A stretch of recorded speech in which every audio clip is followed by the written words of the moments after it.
How's it going, everyone? The Clemson spring game 2023 is in the books. Yes, the glorified practice. Everybody knows that for the most part, but it's football in April. And there's more to talk about in just a second. Hey, I'm Brian Knight. I'm not Bobby Durkins, at least not right here. If you're brand new here, hit the subscribe button and turn on the notifications. I know all of us YouTubers and so on says that, but it really does help out. And when you turn on the notifications, it lets you know when I go live, post material, blah, blah, blah. So if you're like me, you were really excited to be in the Valley today, and it was extremely excited. The upper deck, no one was in the upper deck. It was lower bowl, about 50,000 people. Nice warm 80-degree day. I came in wearing my, nice big hat. And it kept me from getting sunburned. I knew you could care less about that. So let's dive into the game. I'm sitting there with my sons, my nephew. I saw some wonderful people follow Bobby Durkins. And that was incredible in itself. That's really nice to always meet people who know about the whole stupidity that is Durkins. Chase Henderson and Parker Henderson, the Henderson sisters, world renowned, just showed up in here. Actually, just got off the phone with Chase, and I talked to Parker earlier today. So if toilets are flushing backwards, that's why. It's good to see y'all. Yes, you did get me. We got Still Gamble in here. We got some guy named something, and I will talk about. I will talk about the offense because the offense is something to consider. Yes, I talked to him, Chase, sometime around, I don't know, 2:00 today. It was a wonderful time. So everybody wanted to see Garrett Riley's offense. Garrett Riley is the shiny new offensive coordinator who comes into Clemson. Clemson's been struggling offensively over the past few years. People's wanted to talk about DJ. People's wanted to talk about Brandon Streeter, and rightfully so. You're one of the top football programs in the United States, college football, and your offense is not doing well. So who are the first two individuals who are going to get blamed for it, whether rightfully so or wrongfully? It's going to be your OC and your quarterback. People are immediately going to glaze over the offensive coach positions. They're going to glaze over the offensive line. They're going to glaze over whether the wide receivers are fighting for the ball or not, or the running game, or blah, blah, blah, blah, blah. They're going to overlook whether the defense is playing well or not. They're always going to go to that. So let's dive in and look at this. Try to be as objective and emotionless as possible. If you're like me, I saw an offense, especially on the passing side, not running the ball. Clemson's running the ball. Their rushing attack is unbelievable. Shipley did not play today because of precautionary reasons. I'm totally fine with that. Don't put him out there and get him hurt in April and have to rehab for the rest of the time. We need this guy in good shape. The running game, I'll go ahead and talk about the running game. The running game, Shipley didn't play. Maffa played, looked fantastic. Dominique Thomas, former walk-on, was actually the leading rusher for Clemson today. This guy has tree trunks for legs, very aggressive, will lean in and throw a hit. The former walk-on was incredible. I was very impressed. Everybody has walked away from this and went, wow, what a, as you said, Chase, what a freak. I mean, it just nuts. So you're watching this guy that nobody knows, and he's putting on a clinic on how to physically run the football, find the lanes, lower his shoulders, follow his blockers. And then when the defense has done their assignment, which, by the way, the defense looked fantastic. I'll get to that in a second. It's like, hey, they're playing good football. But I'm a good football player. I'm not going to sit here and go, well, they're a really good defense, so I guess this is a tackle for a 1-yard gain. He really went out there. He used his pads to abuse. He used his strength, and he did his thing.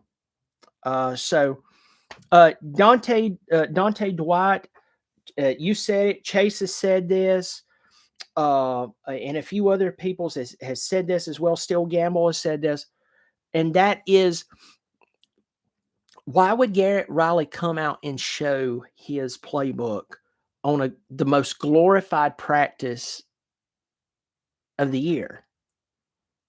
Why would he do that?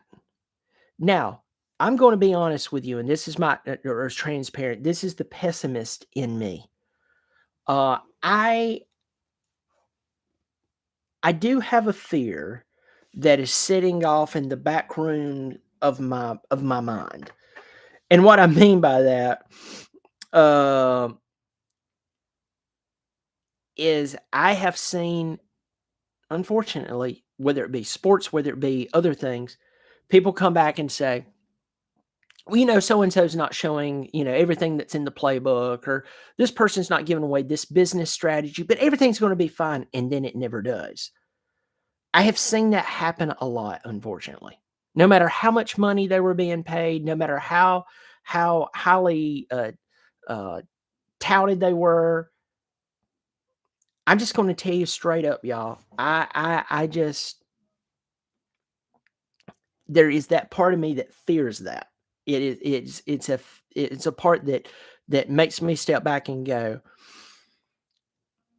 is this what we're going to be dealing with? And Dante, I agree with you. We don't even have the whole playbook to show anyway. They're still learning. I agree with you. Here's the problem. The one thing that sticks out to me is I saw too many screenplays to the wide receiver, and I'm sick of seeing that when the middle of the field is wide open. When the middle of the field was attacked, there's one particular play. If you watched the spring game, or if you were at the spring game, there was one particular play, two particular, in fact, that Jake Brennan stole. To me, one of the best tight ends in the country. Um, when he came across and just absolutely possessed the ball. Um,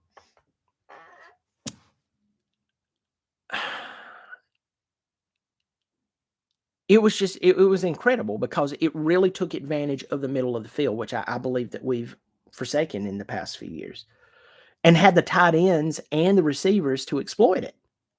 And we could bring the receiver, or we could bring the running backs out of the backfield, and they actually had the hands to catch the ball. But with all of that said, and I rambled there a bit, forgive me. I'm leaning towards Garrett Riley's been there for 3 months. They're still learning the playbook. It would be smart not to televise your plays and how you're going to attack your team, especially with teams like Florida State. Uh, watching and that Florida State, that Notre Dame, that North Carolina, you have to play them this year. Miami, in my mind, I hear Miami Hurricanes, and I think of 2001. I think of the early 90s. I think of the 80s. That's not the football team that's in Miami right now. So I can't really say that to this point. Um, I do. I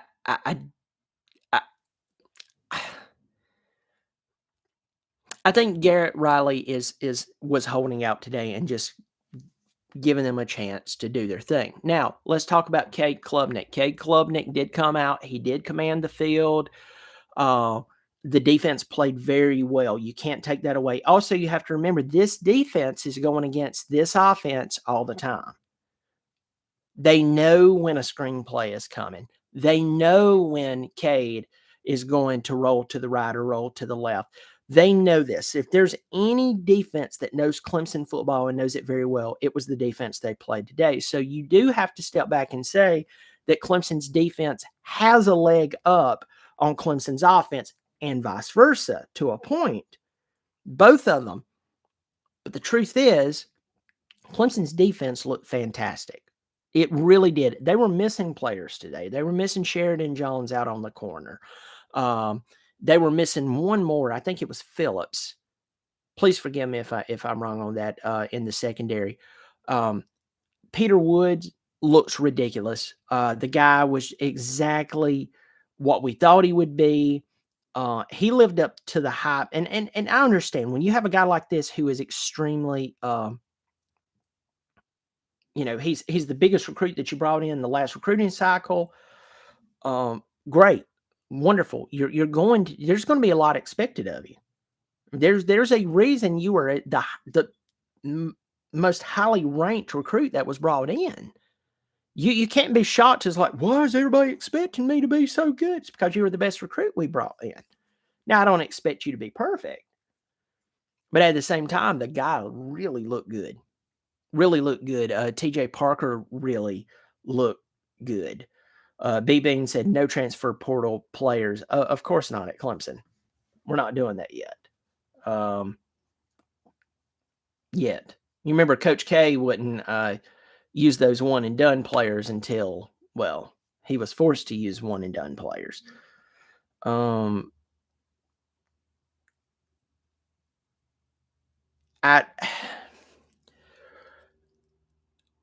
concern that I have is the passing game, but then again, as I said, Riley's not going to show everything. Let's go to the running game. Clemson's running game. I walk out of Death Valley today more confident in Clemson's running game, their rushing attack, than I've been. I'm just kind of shocked in since the ETN Lynn J. Dixon days, when Lynn J. and ETN were running the show together. And I'm talking about the early Lynn J. days. Dominique Thomas, Martha, Keith Adams Jr. I mean, for us real Clemson fans, it's not bandwagoning it, who didn't just show up when Dabo started doing great. I was pulling for Clemson back in the 90s when they were terrible. I was pulling for Clemson during the 3-8 season they had when they fired Tommy West. Folks, I've been through some very, very terrible times. I've pulled for them when they wasted talent like by the handfuls during the 2000s.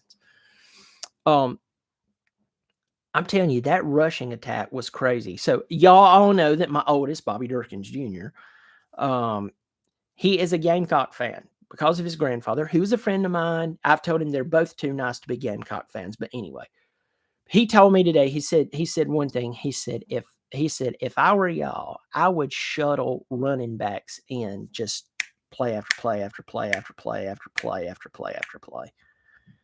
And it would just absolutely be a nightmare for the majority of teams that you're going to play. Even if you played a top tier team, those running backs are so good across the board. It's just like you're running them in and out so much that they're pretty much fresh. So as the game continues and it progresses, you have this tired defense playing against this pretty much fresh rushing attack. Of course, that opens it up. Chase and I were talking here just a second ago before I went live, in between the Bobby Durkins video and the not Bobby Durkins video.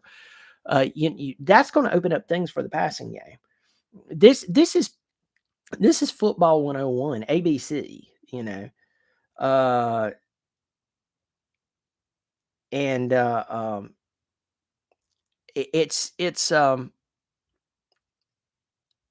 it was really good to see that. Defensively, I'm telling you, Khalil Barnes coming out and doing what he did, had the pick six that really sealed it. Once again, I know it's a glorified practice, but you need to see this. You need to see this more and more and more and more and more. I'm seeing some great comments in here. By the way, 33 people in here, 8 thumbs up. Hit the thumbs up. It does help. It does help the program, helps the channel, and so on. And I do appreciate it. Please leave comments in here. I know I was talking here for a second. What about the 51-yard field goal? It was the first score of the day. 51-yard field goal by a former walk-on. That's a big deal, and that's something to think about. So I'm going to read through some of the comments. Wasn't it 56? It was 51. I heard it was, I think the final number was 51-yard field goal. Let me see. There's some great comments in here. Running backs look dominant, and that was without arguably our best one. Turner Kirby, yeah, you're right. Our best running back as far as the entire package is Shipley. Now, I will tell you this. Moffitt is underused. Moffitt might be my favorite back. Okay, I'll go ahead and say it out loud. Moffitt is my favorite back. I know Shipley. Trust me. I know. Just stick with me here for a second. Moffitt is the guy who has to live behind Will Shipley. He has to live there. He knows his place, yet he still comes out and performs. Most people are crushed by that, and then they have to transfer out. Moffitt doesn't do that. Moffitt shows up, does his thing, and now you have Dominique Thomas and you have Keith Adams Jr. running like machines. That's a big deal. I'm loving it. I'm definitely loving it. B-Bean said ETN spoiled Clemson fans. Of course he did. ETN majorly spoiled Clemson fans. He would spoil any group. And that's why I'm so hard on our coaches and so hard on our coordinators and positions coaches. You had once-in-a-lifetime talent, not at one position, but at like 2 or 3 positions. And you were so lazy in your coaching approach that you wasted it. Clemson basketball is doing that right now. They gave the guy a contract, and this is pure business. This is not towards Brownell I think Brownell's a really good basketball coach. I think he's become complacent, or he needs to hire someone to help with the offensive side of basketball. But here's the deal: Clemson just gave him they gave him a 1-year extension basically, and the next night he lost to some teeny tiny school I didn't even know existed. So they're just going to waste eligibility of really good basketball players instead of just making the right move and departing. That's what a lot of people do, unfortunately. They waste talent and then wonder why they don't win. Man, I wonder why we don't win. I can tell you why. You might think that I'm some nobody, but this nobody knows more than you possibly. Let's go into here. Shipley, Moffa, and Thomas. Gross. Yeah, I'm seeing a 10-2 season for the Tigers. Too many holes in this team to be a playoff. That's 0-0. I don't see us going to the playoffs this year. I definitely see us contending for the ACC championship. I don't think that we're a playoff team right now. Now, if things should open up, we get mid-season, we're undefeated. According to how that Florida State games goes, according to how we're dealing with, we got to play North Carolina again. Drake May is, I think, one of the best quarterbacks in college football. We'll see how that goes too. But if Clemson comes out undefeated or maybe 11-1 this season, they're probably going to win the ACC championship most likely if they beat Florida State, and I think they will.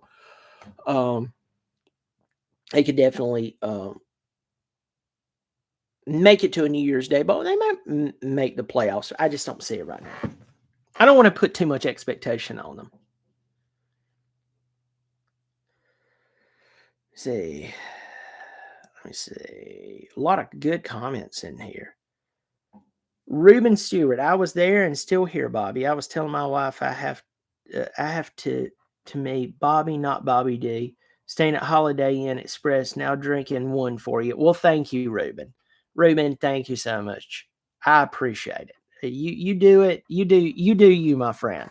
You drink one for you. Thanks for hopping in here. There's a bunch of comments I've missed in here. Moffa needs 20 carries a game. Moffa could handle 20 carries a game. John Smith, the problem last year was the lack of touches by RBs. I can't tell you how many South Carolina fans who told/asked me, why did y'all stop running the ball? You could have kept running the ball and we couldn't have stopped you and you'd have won the game. I don't know, folks. Remember, they're paying them hundreds of thousands of dollars into millions of dollars to make these calls that for some reason a lot of common men can see, but the true professionals are so caught up in the X's and O's, they forget the ABCs. Consensus seems to be wide receiver position is still an issue. Jonathan Benton, I think so. Chase Henderson says, put money on us going to the playoffs. You did say that to me on the phone call, but I did want to read that out loud. Dante Dwight, you said you're right. We did shut down Drake May, and he lost Josh Downs. Josh Downs is a fantastic wide receiver. It's going to go in the draft. Any NFL team, it's worth their weight in salt, which most of them are not. With all the money they have and all the really good athletes, most of them are still terrible. Josh Downs would be a great find for them. So he will lose Josh Downs. Let's keep going down through here. Not Bobby. Did you tell everyone about your interaction today at Clemson where Bobby fans recognized who you were? Bobby Durkins told that. Let me tell you this. I've did the Bobby Durkins thing since 2016. And when somebody says something to me or speaks to me and knows that I am Bobby Durkins, it is the funniest thing ever because it's just the funny thing is when it happens when my boys are out there, when my boys are with me or my family's with me, my wife's with me, and that's happened a few times, and it's really really funny. It never is not funny. Those are really really sweet people, and their son had told them about Bobby Durkins, and it was really really cool. It was really cool, but it's always nice to meet people who watch Bobby. It's also funny to meet people when you can tell that. You can tell that they know who I am, but they don't want to say anything because they don't like me. That's really funny. And yes, that happens.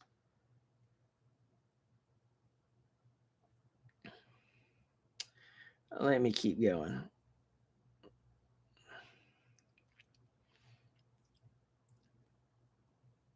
Dante Dwight said Sam Hartman thrived in a gimmick system, but OO says Notre Dame with Sam Hartman is the biggest problem. They'll beat us down. They beat us down last year with one of the worst quarterbacks I've ever seen. Now they have ACC's all-time leading passer. A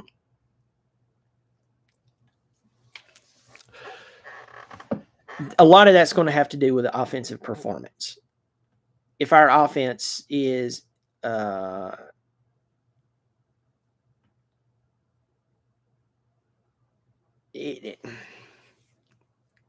if our offensive scheme and the passing performance is better, we'll be all right. We'll be all right. But I can promise you this: Sam Hartman, from what I can remember, never beat Clemson. Am I wrong? Can anybody? Am I forgetting something here? Sam Hartman never beat Clemson. Even when they were supposedly at their best, Clemson still dropped. A lot of points on them. I know Notre Dame did what they did, but I can't say that Sam Hartman going to Notre Dame is going to be the best thing for him. Because Notre Dame, as most of you probably know, I actually pull for Notre Dame. I've been pulling for Notre Dame for years, have no tie to the school, never went there. I'm not Catholic. I know they're overrated and they're grossly shoved down our throats every year. But I do like Notre Dame.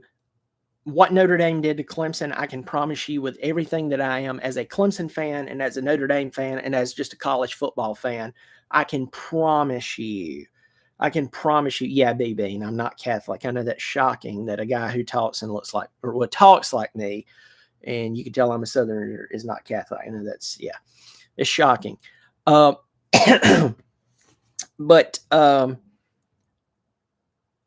my point in saying all of this, yeah, LOL, yeah. My point is, I watched Notre Dame play all season, and Notre Dame, before the Clemson game and after the Clemson game, did not play anything like they did against Clemson. That was the best game of the season for them.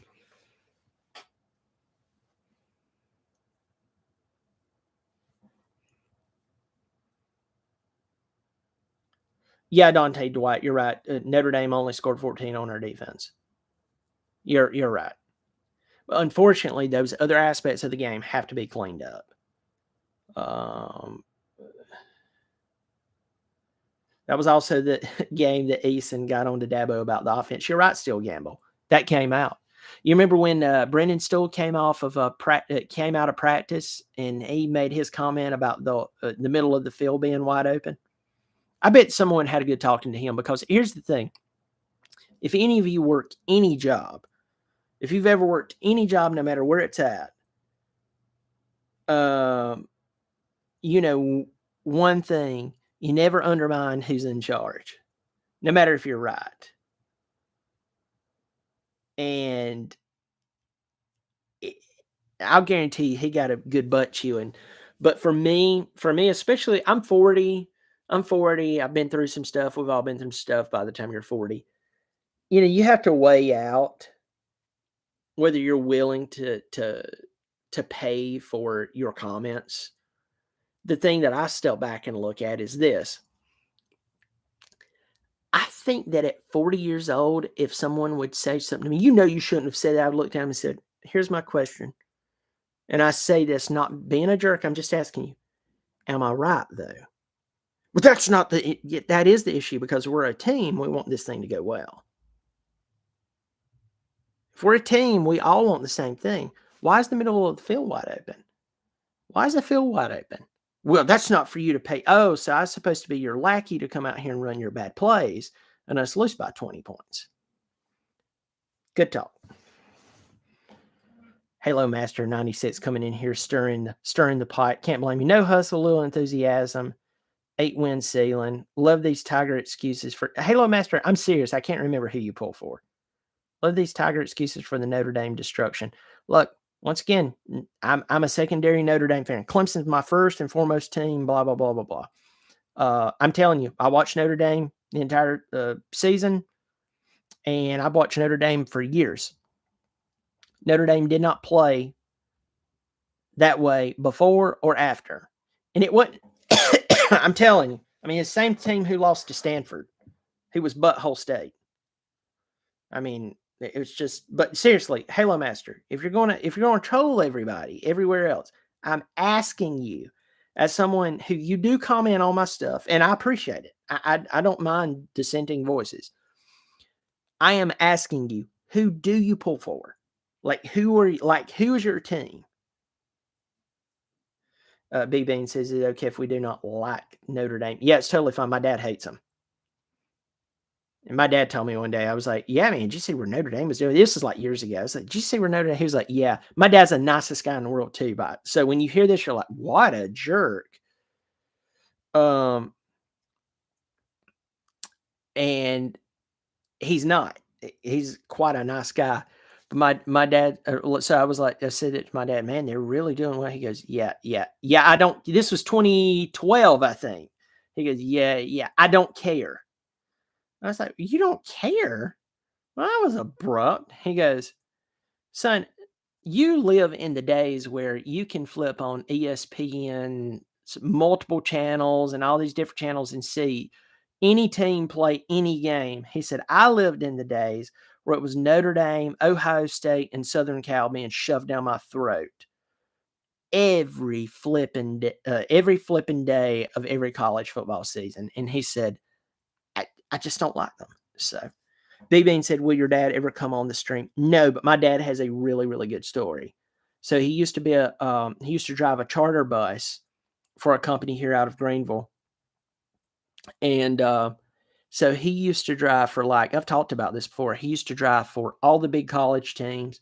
He used to drive for all the NFL teams, Major League Baseball, and so on. So my dad would come back and he would tell me stuff that he would hear on the bus. And what's so funny is months later, you would hear about. So he would tell me, this is one of my favorite ones. So my dad was driving Temple basketball at Wake Forest, and Old Man Chaney was the coach back then. Everybody knows Old Man Chaney he was a fireball. Everybody was scared of him. And so they lost to Wake Forest in basketball. And so one of his assistant coaches starts smarting off to Coach Chaney, which I think that's crazy considering he could be fired by him, that the reason that Temple started losing was because they were playing old school basketball and his new school ways could beat him. And old man Chaney got mad at him and told him, said, I'll take my old school team and you take your new school team and I'll whip your tail. That was the nice way of saying it. Now I know some people's like, why don't you cuss? I just don't. I'm just sorry. That's not my thing. You do your thing. I'll do mine. So he, like 3 months later, that same coach got fired from the team. And I have so many stories, and it's from my dad that I'm telling you, it's crazy stories that I could sit here and just talk over an hour. Chase Henderson says, I'll cuss for you, buddy. I know you will, and you'll do a good job too. Let's see some other comments here. Would T.O. have done much better last year? I think receivers play a bigger role than most think. Trevor Lawrence, I think they would have fought for the ball last year, and the offensive scheme was just terrible last year. If Tom Brady in his prime was lining up in that offensive scheme last year, he'd have walked over to the sidelines. He would have taken his pads off. He would have cussed out Dabo Swinney and said, the day that you decide to hire someone to call good plays and hire the coaches to develop the players, you give me a call. But until then, leave me alone. And I'm quite confident that's a clean version, by the way, of what Tom Brady would say to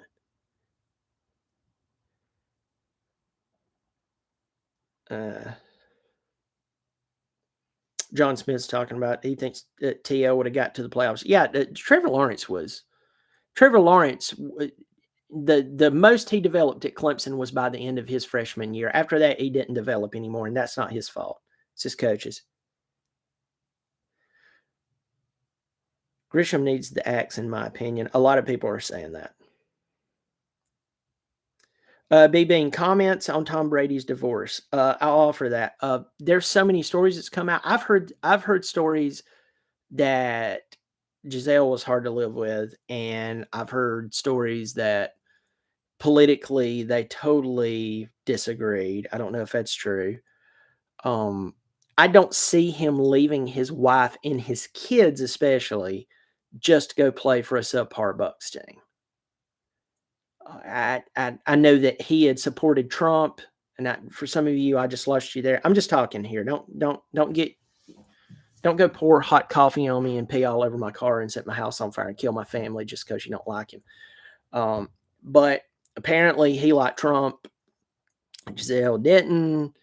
And then there was stuff that he liked Trump, and the other people were starting to come after him for that. I don't know if that is true. All I know is that it's their divorce. It's not mine. And thank God I'm not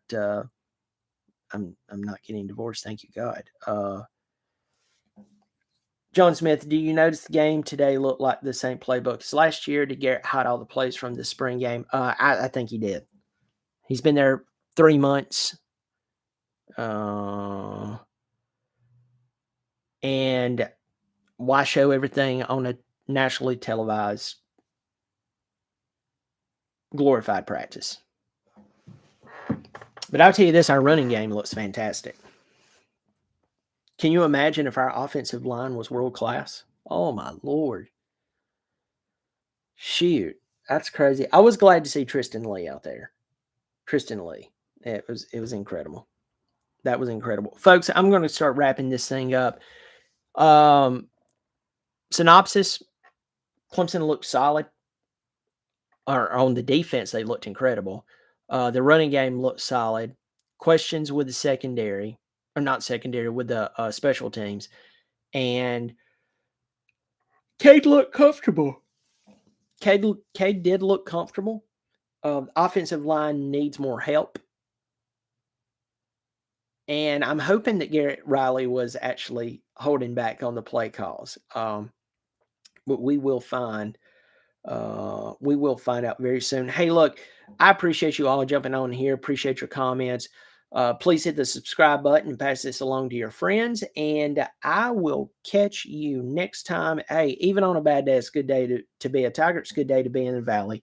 And it's a good day to be watching football, which, by the way, I just want to remind everybody football is a game. I know it's shocking.